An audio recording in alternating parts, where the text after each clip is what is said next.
buenas tardes a todos. Agradezco a la Fundación Santillana la invitación para hablar como directora del Instituto Nacional de Formación Docente de este tema que celebramos desde el Ministerio de Educación Nacional, porque es una perspectiva que ha adoptado la política educativa en la Argentina en consenso con las 24 provincias. Entonces yo quería un poco contar qué es lo que pasa una vez que esta definición se adopta, es decir, esta definición de ir de un modelo escolar muy centrado en las disciplinas a un enfoque mucho más centrado en el desarrollo de capacidades en los alumnos.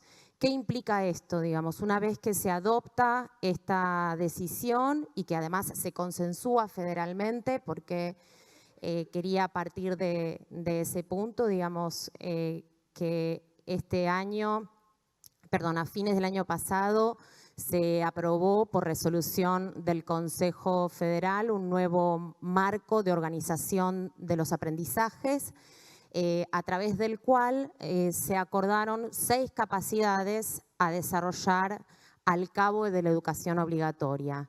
Esto, que parece sencillo en el plano de las definiciones, luego implica una enorme complejidad en un país federal con todos los actores que están involucrados en la formación docente y en las prácticas de enseñanza, digamos, con todos los actores que intervienen en nuestro sistema educativo. Esto implica una enorme complejidad y un trabajo cuya cocina yo quería compartir hoy con ustedes.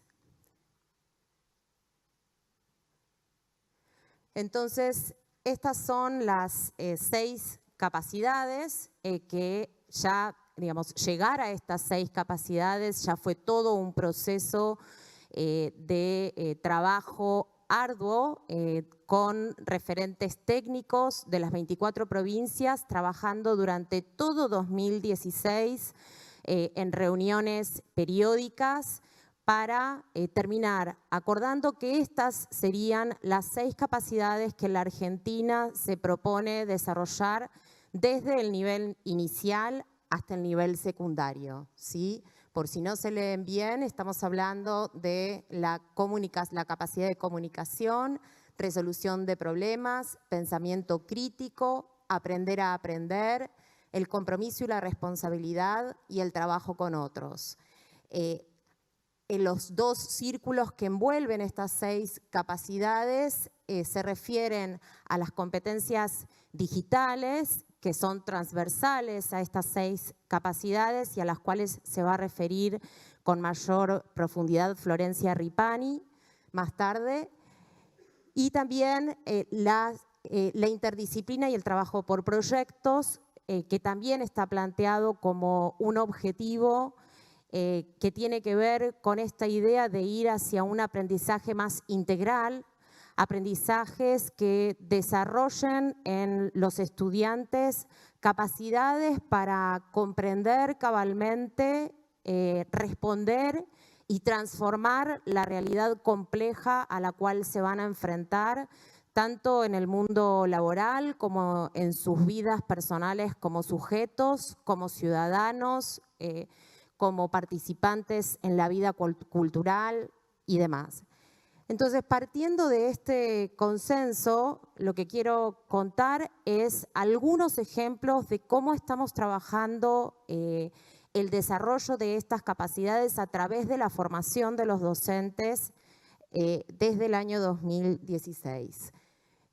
Y para esto quisiera centrarme, teniendo menos tiempo del que habíamos planificado, voy a centrarme en particular en la política de formación continua, es decir, de formación de los docentes en ejercicio, con mayor cobertura del país, ya que es una política universal que en ciertos dispositivos llega a todas las escuelas del país. Es una política que había sido iniciada en 2014 en la gestión anterior y que continuó, pero con un foco muy distinto en los contenidos y con nuevos dispositivos de formación.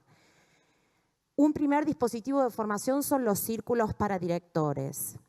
En los círculos para directores se reúnen los directores de determinado agrupamiento de escuelas para trabajar cuestiones que tienen que ver con la gestión pedagógica de la escuela, pero en particular en esta política de formación situada para el seguimiento de los acuerdos pedagógicos que se logran en las jornadas institucionales. Estamos hablando de 5 jornadas institucionales sin alumnos a cargo a lo largo del año, que tienen justamente el foco principalmente en 2 de las 6 capacidades que mencioné antes, que son las capacidades de comunicación y resolución de problemas.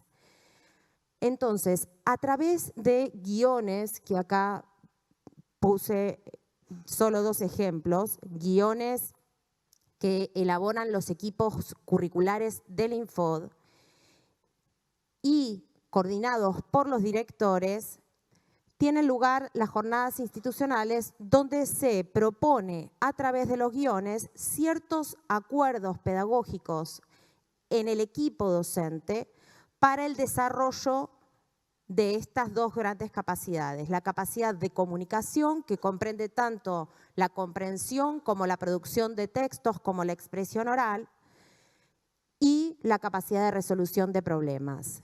Esto implicó, por empezar, en el propio equipo nacional, un enorme esfuerzo desde el primer momento para que los especialistas curriculares pudiesen salir de la mirada estricta de la disciplina y pensar estas capacidades transversales. Por ejemplo, cómo desarrollar la capacidad de comunicación desde matemática. ¿Qué implica desarrollar la capacidad de comunicación desde matemática? O a la inversa, ¿qué implica desarrollar la capacidad de resolución de problemas desde lengua? Esto no fue instantáneo, implicó, como digo, todo un ejercicio de reflexión intensivo en los equipos técnicos nacionales, que a su vez después acompañó todo un trabajo y continúa, es algo que está en pleno proceso en este momento, porque estamos desarrollando distintas políticas de formación de formadores en las provincias para poder acompañar a las escuelas en este ejercicio. Durante todo esta formación situada se inició en septiembre de 2016 y durante todo 2017 trabajamos con un foco estricto en la capacidad de comunicación. Priorizamos esta capacidad porque está internacionalmente demostrado que es una capacidad central que impacta en el resto de las capacidades. Por ejemplo, por solo mencionar una, en la capacidad de pensamiento crítico, es fundamental ante todo poder comprender un texto para poder distanciarse y tener una mirada crítica sobre ese texto. Y porque sabíamos que teníamos mucho para hacer en la materia. Los indicadores nos mostraban que hay mucho para hacer en la materia. Entonces, estuvimos trabajando sobre distintas cuestiones, como por ejemplo, en el nivel secundario, pensar que desarrollar la capacidad de comprensión de textos no era una tarea exclusiva del docente, del profesor de lengua y literatura, sino que justamente era una tarea para desarrollar desde todas las áreas curriculares. O, como decía antes, este año estamos trabajando sobre la capacidad de resolución de problemas y del mismo modo estamos trabajando, por ejemplo, en qué medida la escritura, escribir un texto puede ser un problema, puede ser pensado en términos de problema y qué procesos implica la organización de un texto pensado en términos de resolución de problema. Estas dos instancias de formación ya existían desde 2014 y nosotros agregamos este nuevo dispositivo de formación que llamamos Ateneos Didácticos. Los Ateneos Didácticos complementan este trabajo institucional con el cual solo apuntamos, como decía antes, a que la escuela logre ciertos acuerdos institucionales fundamentales, como por ejemplo, como comentaba recién en secundaria o en primaria, elaborar un proyecto lector, es decir, cómo desde todas las áreas, todos los docentes de la escuela pueden proponerse un proyecto lector que permita cierta secuenciación de las obras que los chicos van leyendo, cierta manera de abordar esas obras, cierta manera de abordar la comprensión lectora. En los ateneos didácticos se trabaja por ciclo y por área curricular. Van solamente los docentes involucrados con esas áreas curriculares. En el nivel primario desde ya hay cruces, porque puede ser que un mismo docente en el primer ciclo aborda las distintas áreas, entonces puede ir a más de un ateneo.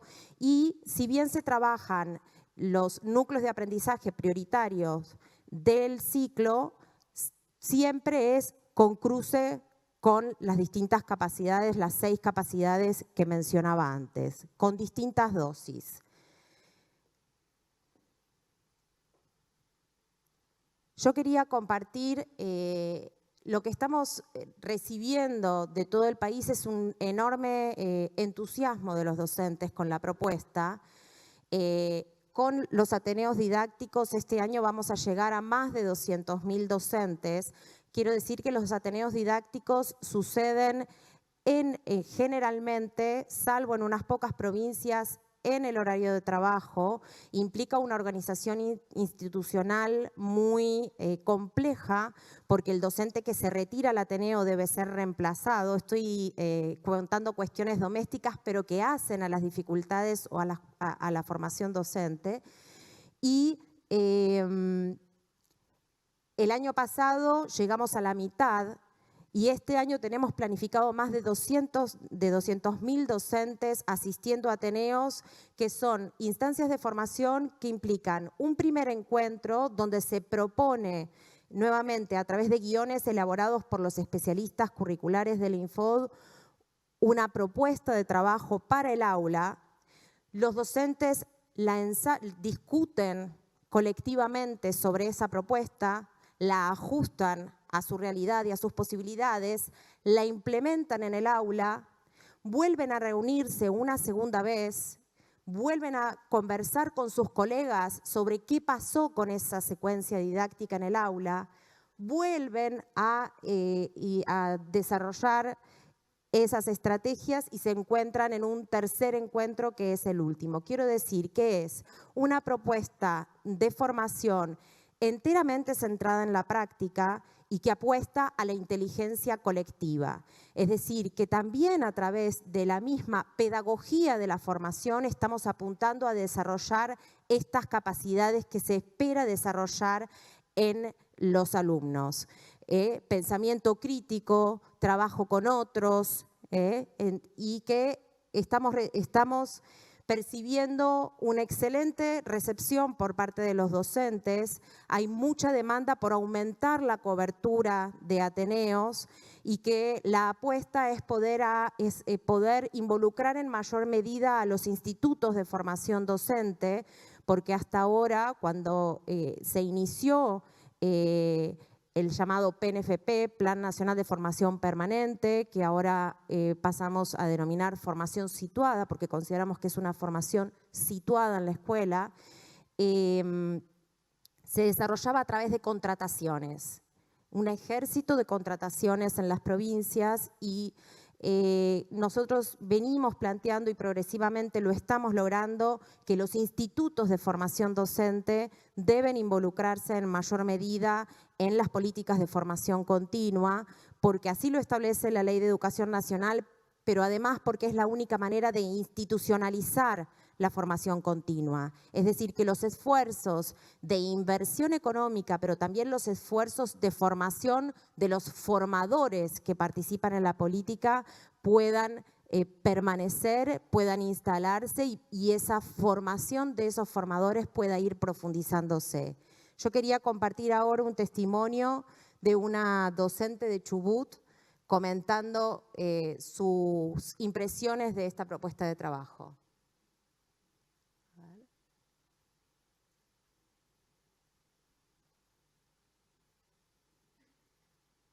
Es así, ¿no? Con este. No, para poner play. Ay. A ver si me ayuda.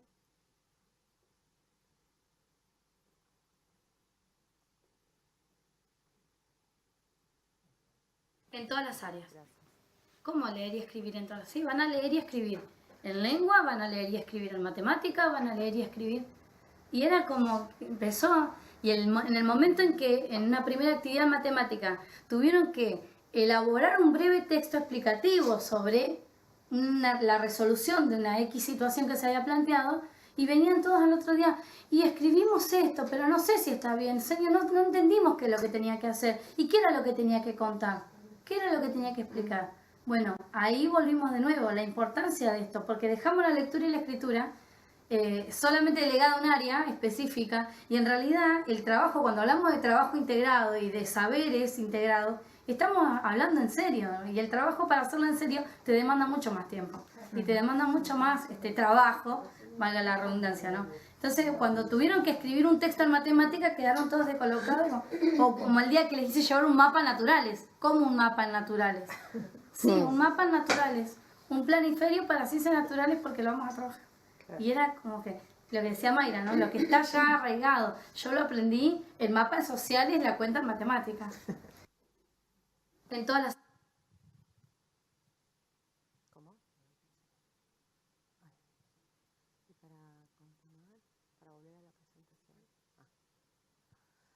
Bueno, no sé cuánto tiempo más tengo, porque esta es una de las políticas de formación continua que tenemos en marcha.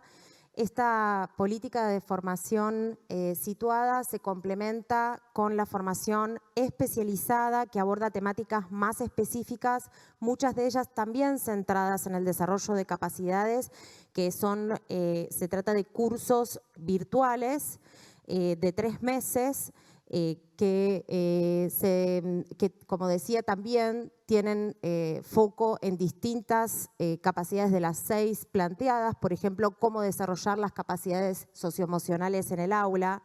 El año pasado ya se formaron 30.000 docentes a través de estos cursos, y este año vamos a formar otros 30.000 docentes, y nuestra apuesta en el año que viene es poder empezar a integrar la formación presencial con la formación virtual para articularlas mucho más que hasta ahora. También quería contar que iniciamos desde fines del año pasado una nueva política de formación de directores.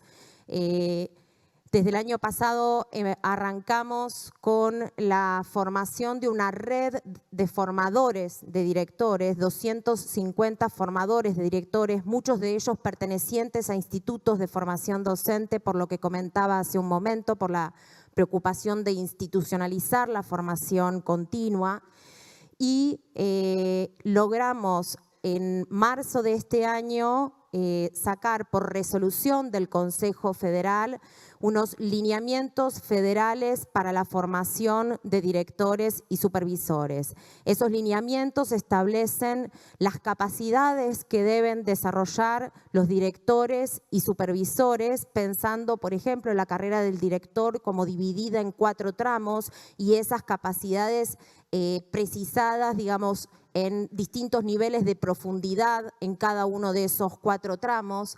Estos son las 4 dimensiones de formación de directores y supervisores que se acordaron federalmente, que tienen que ver con el desarrollo estratégico de la organización escolar, el acompañamiento del proceso de enseñanza, aprendizaje y evaluación, el liderazgo en el desarrollo profesional de los docentes, la construcción de la comunidad educativa y el vínculo con el contexto. Este año vamos a formar a 10.000 directores en todo el país, sobre los aproximadamente 40.000 directores que tiene la Argentina. Apuntamos a poder formar 10.000 directores más el año que viene, con lo cual en estos 2 años estaríamos logrando formar a la mitad de los directores del país. Y esta formación desde ya también va a poner el foco al hablar, digamos, de las distintas dimensiones, en particular en la dimensión del desarrollo profesional de los docentes, en cómo acompañar a los docentes para el desarrollo de estas 6 capacidades fundamentales en los estudiantes. Creemos que esta es una política muy importante desde el momento en el cual en la Argentina no existía hasta ahora una formación brindada desde el Estado a los directores. Me refiero a una formación profunda. Esta es una formación, es una actualización académica de 1 año que deben realizar los directores, pero que también están realizando desde el año pasado esa red de 250 formadores de directores, que esa red de 250 formadores el año que viene va a realizar una segunda instancia de formación de 1 año, ya especializándose en distintas temáticas, con la idea de ir profundizando la formación de los propios formadores para poder garantizar cada vez más una formación de mayor calidad a los directores, que también, tengo que decir, están recibiendo esta propuesta con muchísimo entusiasmo, porque los ayuda a poner el foco en la gestión pedagógica de la escuela, lo cual sabemos que es sumamente difícil para los directores que tienen muchísimas responsabilidades y que muchas veces se ven absorbidos por las cuestiones administrativas y por las distintas dificultades cotidianas que enfrentan en la escuela. Bueno, también quería referirme a cómo estamos abordando el desarrollo de capacidades desde la formación inicial, porque también lo estamos haciendo. Se acordó a principios de este año un nuevo marco referencial de capacidades profesionales transversales a desarrollar en los estudiantes de la formación docente, que complementa los planes de estudio existentes hasta el momento en la formación inicial, que estaban muy centrados en los contenidos, para poner mucho más el foco en la práctica y en qué es lo que tiene que saber hacer un docente recién recibido, y vamos a trabajar en la formación de los formadores, es decir, en la formación de los profesores de los institutos de formación docente, con un foco muy fuerte puesto en el desarrollo de estas capacidades a través de también una actualización académica que va a iniciar ahora en el mes de agosto para 200 equipos de institutos de formación docente, de profesorados de nivel primario y de profesorados de lengua y literatura y matemática de 200 institutos de formación docente de las 24 provincias del país, es decir, que vamos a estar llegando en total a 1000 formadores de institutos, con la idea de abrir una nueva cohorte en marzo de 2019. Es decir, que estaríamos llegando en total a 400 institutos, teniendo en cuenta que la propuesta está ofrecida a equipos docentes, es decir, los formadores no van a participar a título individual, sino como equipos, también, por ejemplo, para trabajar en esta dimensión tan importante para la propia formación de los docentes, que tiene que ver con el trabajo con otros. Bueno, creo que fui muy rápido, tendría otras cosas para compartir, pero en todo caso lo dejo para el espacio de preguntas. Gracias.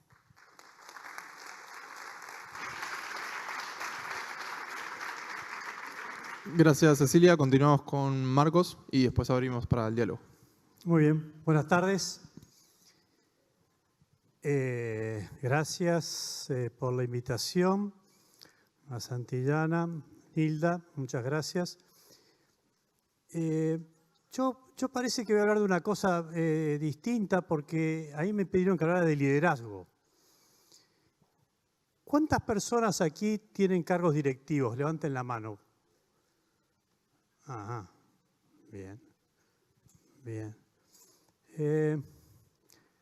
Voy a cambiar lo que tenía pensado hacer. Necesito que trabajen conmigo 4 personas voluntarias. ¿Quién se anima? 4 personas. Dale. ¿Hay gente de educación inicial aquí? Vengan, que son las que son más desinhibidos y se animan a hacer cosas y no tienen miedo de jugar. Ya se conocen, ¿no? ¿Una más? Dale. Suban, suban, suban.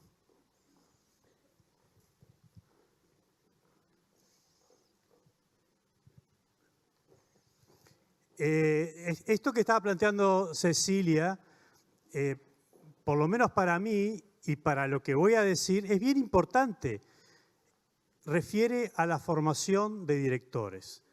La formación de directores, por lo que hablamos antes con Cecilia, por lo que dice ella ahora, es como un debe. Normalmente la carrera director no necesariamente tiene una formación sistemática. Eso ocurre en muchos países. Y esto está muy vinculado al liderazgo. Entonces yo voy a trabajar con ustedes 4. ¿Ustedes saben cómo hacen los búfalos? Hacen así. Háganlo, háganlo. Bien, así son los búfalos. Muy bien. Entonces, vamos a ponernos aquí en fila. Tú delante de ella, Tita, tú delante de ella. Sí, todos en filita. Bien en filita, bien ordenados. Y ahora vamos a hacer de búfalos. ¿De acuerdo? Conmigo. ¿Están listas, no? Vamos, ¿no? Vamos.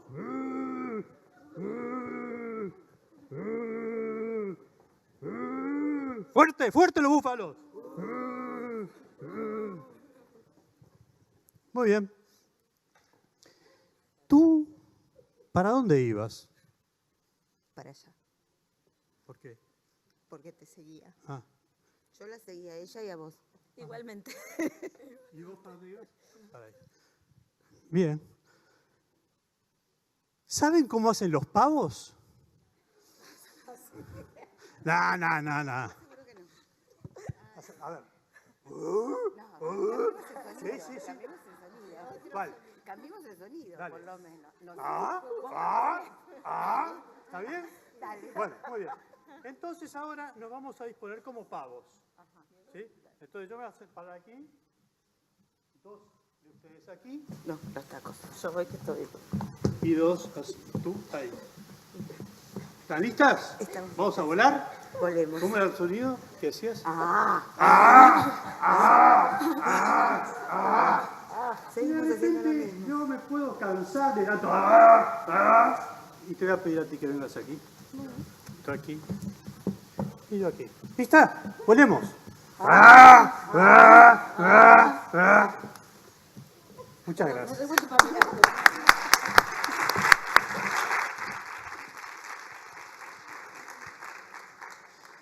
En los dos casos hubo liderazgo, está claro. En el caso de los búfalos hay un liderazgo, se comportan así, hay un búfalo que es el que va adelante, pero si el búfalo que va adelante salta al precipicio, todos los demás búfalos saltan al precipicio. Y es un tipo de liderazgo. Y otro tipo de liderazgo es el de los gansos, donde tal vez lo han oído hablar, por razones aerodinámicas, es conveniente que vayan volando así, porque de esa manera pueden ir descansando y se relevan. Ese es otro tipo de liderazgo. Si yo les preguntara ahora qué tipo de liderazgo tendríamos que tener en nuestros centros educativos, sería una pregunta muy sesgada y hasta obvia y hasta elemental. Por algo lo hago. Entonces, esa diferencia y esa característica del liderazgo, uno puede intuirla. Puede decir, qué bien lo de los gansos, prefiero ser ganso búfalo. Ahora, ¿qué sabemos nosotros acerca de esto del liderazgo? ¿Qué hay en educación? Porque hay una creencia que tiene muchos años, había una discusión, ¿saben? El liderazgo, ¿uno es o se hace? ¿Uno ya es naturalmente líder o uno se hace líder? Bueno, es una discusión que ya no tiene sentido. Hoy sabemos que uno puede aprender a ser líder. Se puede aprender un liderazgo. Uno podrá tener distintos estilos, pero se puede aprender.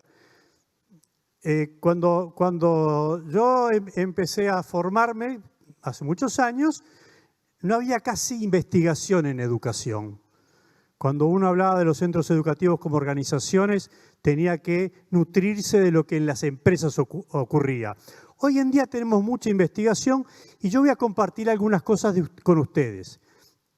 Mi punto es, los docentes en los centros educativos pueden tener un desempeño muchísimo mejor o muchísimo peor dependiendo del director o la directora que tengan.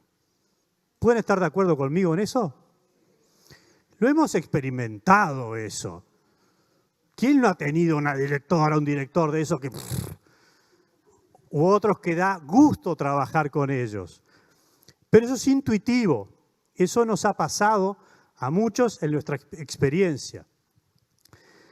Sabemos por la investigación que el liderazgo pedagógico es el segundo factor que afecta a los aprendizajes. Esto ya no es un invento. ¿Saben cuál es el primer factor, no? Los docentes. Claro, menos mal. Los docentes es lo fundamental. El director, la directora, actúa mediando, o sea, mediado por los docentes. No actúa directamente, aunque a veces sí pueda hacerlo. Entonces, es bien importante qué puede hacer el líder con sus docentes. Y les voy a mostrar algunas cosas. Si puedo pasar esto.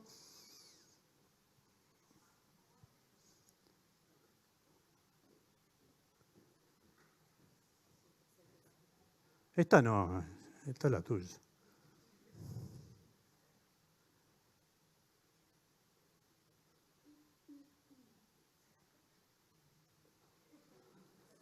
¿Lo lograré? ¿Lo están haciendo ellos? Ahí está. 2008, 10 años atrás, nada más. Aparece un informe que dice, a ver, ¿qué hacen? No, hay una antes.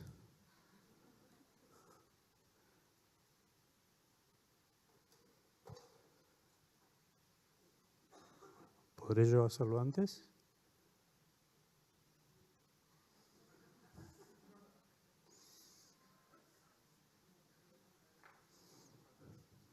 Una anterior. No, se las cuento igual. El informe decía... esta. Gracias. El informe dice, ¿qué hacen los buenos sistemas educativos para ser buenos? ¿Qué han hecho? Y después está Finlandia, que ya me tiene un poquito cansado.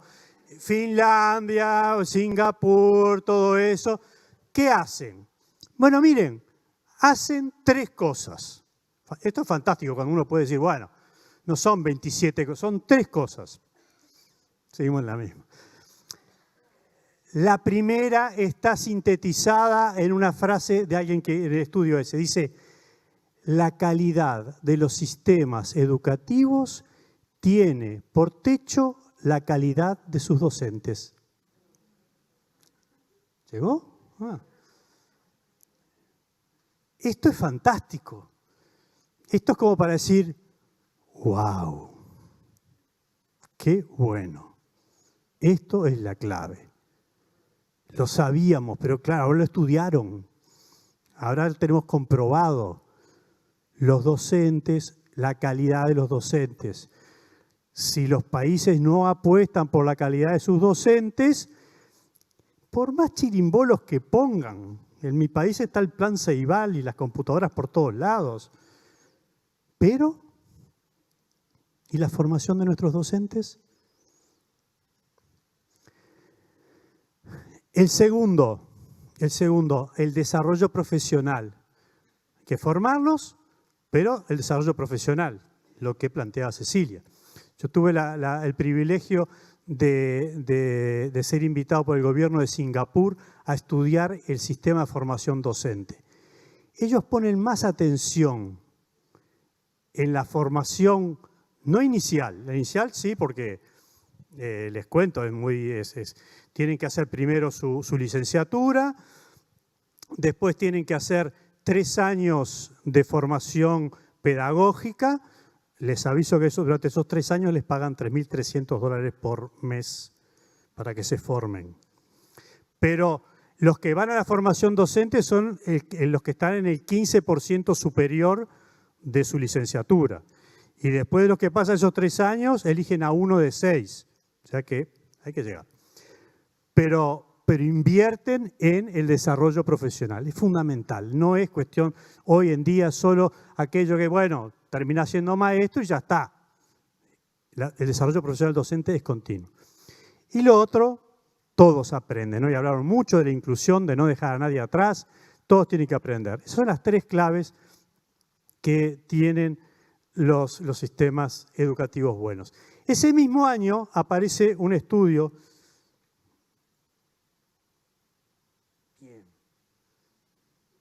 sobre el liderazgo. Y decía, liderazgo que mejora los aprendizajes. No olviden nunca, aunque yo no lo diga, que cuando hablamos de liderazgo pedagógico, liderazgo educativo, es un liderazgo orientado a los aprendizajes. Siempre. Liderazgo orientado a los aprendizajes. Entonces, ¿qué encontraron? Bueno, como líder, el director, la directora, tiene que apoyar, evaluar y mejorar la calidad docente. Y no es controlar. Yo no sé cómo es bien aquí, pero dudo que sea muy diferente de que a veces los directores tienen una cierta impronta de controladora, pero no necesariamente tienen una actitud de decir, te apoyo, te evalúo para que mejores, te apoyo en esa mejora, te ayudo a que mejores, me interesa que mejores. Establecimiento de objetivos de aprendizaje y evaluaciones que permitan a los estudiantes alcanzar los objetivos. Entonces, el director tiene que meterse ahí, no tiene que quedarse entre papeles. Yo sé que el tema de los papeles es tremendo, ¿no? Sí, lleva tiempo los papeles. Terrible. Pero entre esos papeles hay que decir, bueno, pero aquí tienen que aprender. Dense cuenta de que aquí tienen que aprender. Y tengo que establecer como director que es importante que se aprenda. No es solo el programa. Es más, hemos estado hablando todo el día de competencias. ¿Cuáles son las competencias que nuestros estudiantes tienen que adquirir?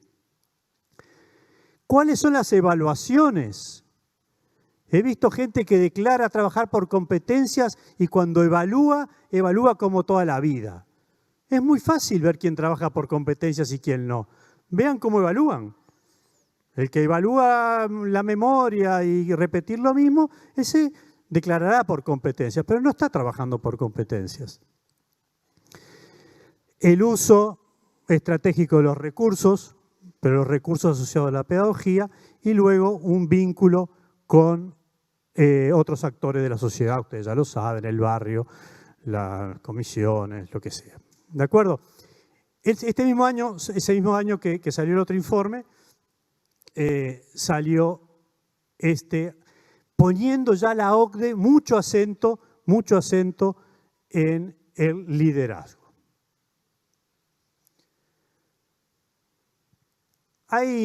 Todos conocen PISA, no sé cuánto conocen de TALIS. ¿TALIS conocen?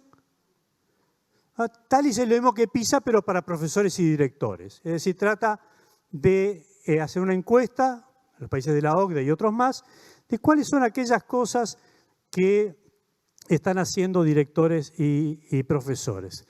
Esto es de 2014, o sea, 6 años después. Existe un vínculo, descubren en la investigación, entre la actitud para mejorar la práctica y su desarrollo como líderes. ¿Esto qué significa? Significa que el liderazgo, que el que estamos hablando hoy, no es aquel que teníamos de un señor que se para arriba y arenga a la gente. Es un liderazgo compartido. Hoy hablan de liderazgo distribuido. Pero más allá de esas historias y de los nombres que pongan, es un liderazgo que genera líderes. Y los que innovan son aquellos que uno puede lograr que lideren. Y cuando lideran innovaciones, aumenta el sentimiento de eficacia. Cuando lideran innovaciones, yo me siento mejor. Es decir, a mí, yo soy profesor de física, es mi formación inicial. Y las veces que en física hacemos cositas, carritos, cosas que se pelean, y bolitas, y todas esas cosas raras. Pero cuando había que preparar toda una clase mucho más dinámica y todo eso, siempre era un problema. Ah, no, pero la llave de eso la tiene el otro, y para conectar el enchufe hay que ir a buscar a no sé qué. Y entonces, pero no te anotaste para pedirlo. Gracias. ¿Sabés lo que? La innovación. Entonces, ¿cómo me voy a sentir yo eficaz si no siento que puedo liderar una innovación, que puedo buscar alternativas? Todo esto que estoy diciendo es investigación, no es opinión de Marcos Sarasola. Bueno, uno puede discutir la investigación también, por supuesto.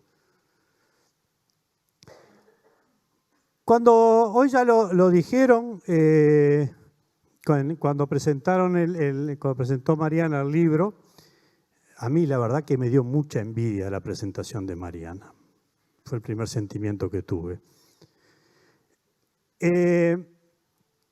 Habló son del siglo XXI. Che, estamos en 2018. O sea, ya pasaron 20 años del siglo XXI. A mí me da esa sensación como que son del siglo XXI. Este libro, esta investigación, es de ahora. Salió este año.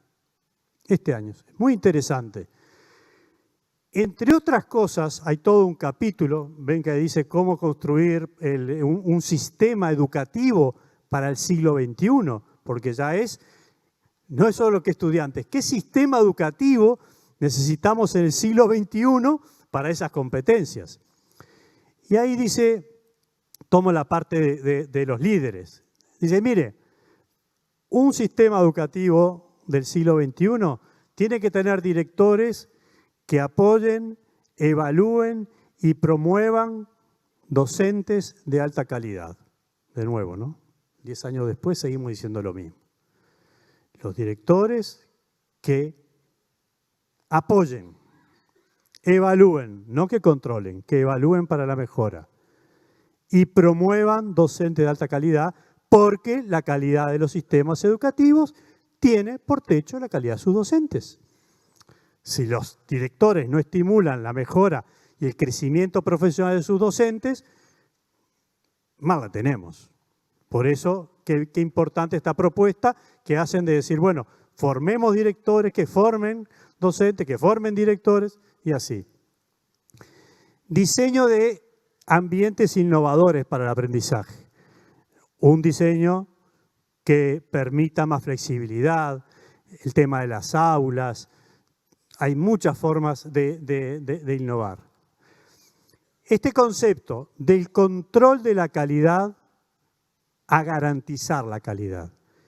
Yo no tengo que ir a controlar la calidad. Yo tengo que ser el garante de que en mi centro educativo se aprende. Yo tengo que poder garantizar eso. Tengo que trabajar para garantizar eso, no para controlar. Y la última propuesta que hacen para los sistemas educativos del siglo XXI es que los mejores líderes vayan a los centros más vulnerables. Yo no sé si ocurre en su país quiénes son los docentes que van a los centros más vulnerables en general. ¿Los más preparados van ahí? No siempre, no siempre. Eso es un problema. Tenemos que tener líderes buenos. Voy a hacer otra anécdota de Singapur, tampoco que me ponga la bandera de Singapur, pero en Singapur los directores los asignan en función de las necesidades. Según este director tiene estas competencias, este centro tiene esta necesidad y le piden que vaya ahí, ¿no? Tiene muy ordenadito, saben que es un sistema muy rígido, ¿no? Hay que ir. También les pagan más de $30.000 por mes a los directores de centros educativos. Y ellos dicen, sí, pero estamos 24 horas a la orden del ministerio. Y bueno, y nosotros también, que es más o menos está dedicando. Entonces, los mejores líderes a los centros más vulnerables para apoyar a los docentes que necesitan más apoyo.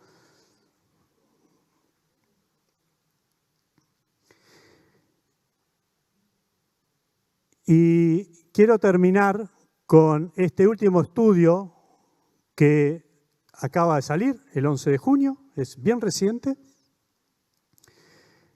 que habla de políticas efectivas para la enseñanza. Que en realidad lo novedoso es que él toma las referencias de PISA. O sea, toma PISA y dice, bueno, insights, hallazgos a partir de PISA. Y dice, los docentes son el recurso más importante de los centros educativos hoy. Es gracioso, ¿no? Esto, que tengan que hacer todo esto para decirnos que los docentes son el recurso más importante. Los buenos docentes tienen resultados significativamente diferentes en los estudiantes con respecto a los que no son tanto. Vaya, bueno, menos mal.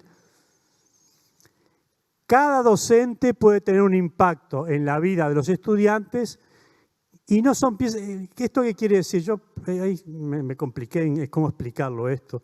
Él hablaba de piezas de Lego ahí en el informe, en la traducción.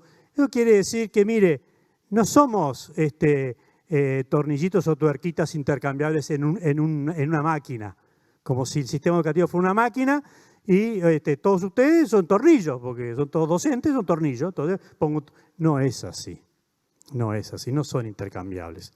Hay especificidades de los docentes. La mejora en el trabajo de los centros educativos y la equidad depende en gran medida en tener gente que quiera trabajar como docente y lo haga de buena manera para sus estudiantes. ¿Estás de acuerdo con eso? Sí, ¿cómo no vamos a estar de acuerdo? Por lo tanto, lo más importante son las personas. Yo no quiero caer en un ¿qué sería? Un romanticismo barato de la profesión. Pero en España hay una cadena muy importante. No sé si hay aquí Telepizza, ¿tienen aquí? Una cadena de pizza y dice, el secreto, y hay un señor revoleando ahí una pizza, el secreto está en la masa. Y en los centros educativos, el secreto está en los educadores. Ya está. Y solo un trabajo serio con ellos, y el papel de los directores puede ser muy importante, porque un director bueno puede ayudar a un docente que todavía no está bien preparado y no ha desarrollado sus competencias, pero un director malo puede estropear todo. A mí me muestran una buena escuela y yo sé que ahí hay un buen liderazgo, seguro. Nunca he visto otra cosa. Lo importante, las personas. Muchas gracias.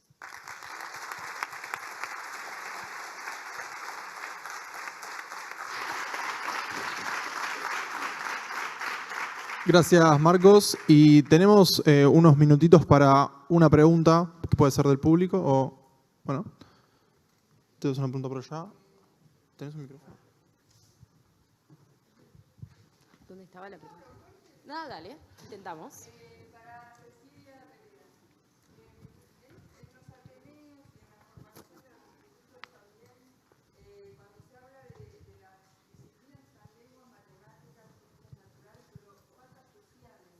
Sí, es cierto, tenemos una deuda con sociales.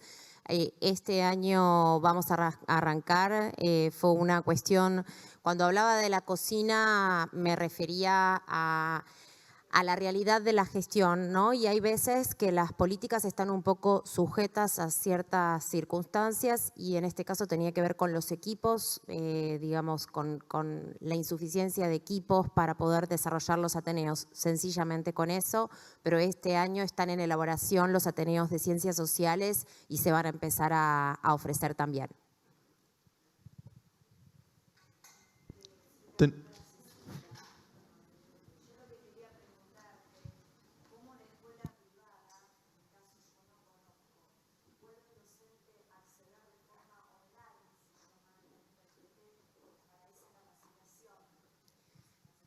Yo me refería a distintas instancias de formación continua. Por un lado, a la formación situada en la cual participan las escuelas privadas.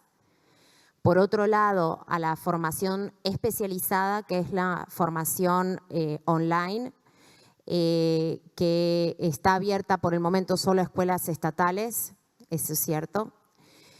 Tiene que ver con posibilidad de cobertura, pero ya hemos tenido pedidos y es algo que estamos considerando poder abrirlo. Hay algunas propuestas que solo por el momento están abiertas a las escuelas estatales, como lo es también la formación de directores, considerando que era necesario poner foco en la formación de los directores de gestión estatal, entre otros motivos porque las evaluaciones muestran una distancia significativa en los aprendizajes de los estudiantes de las escuelas de gestión privada y de gestión estatal, y entonces estamos viendo que las escuelas de gestión estatal necesitan un acompañamiento y una formación mayor, porque también muchas veces son mucho más complejos los desafíos que enfrentan las escuelas de gestión estatal.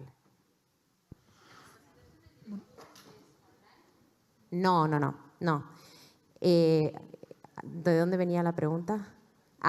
No. Me refería a 3 instancias de formación. La formación situada es presencial, ¿sí?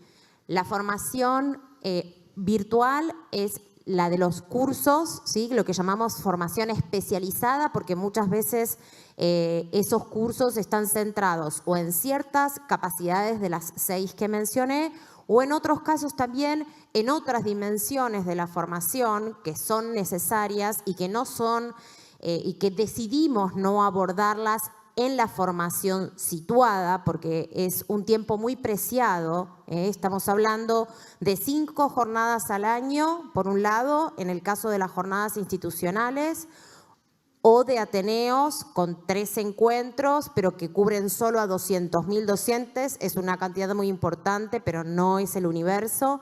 Entonces, en esas instancias decidimos poner foco en las capacidades de comunicación y de resolución de problemas con cruce con otras capacidades.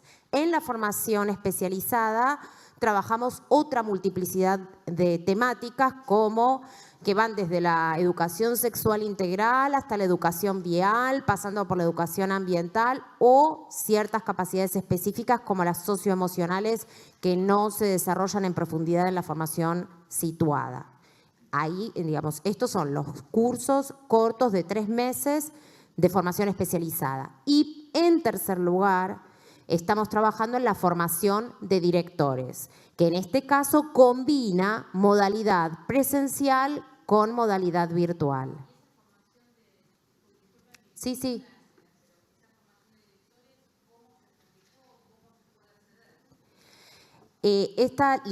La cobertura se trabajó con las provincias porque cada gobierno provincial fue definiendo prioridades en función de su realidad.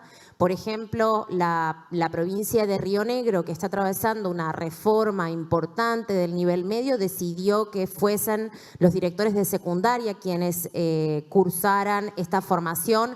Este primer año, como comenté, estamos llegando a 10.000 directores en todo el país, y el año que viene tenemos la aspiración de poder formar 10.000 directores más, con lo cual la cobertura se va a ir extendiendo.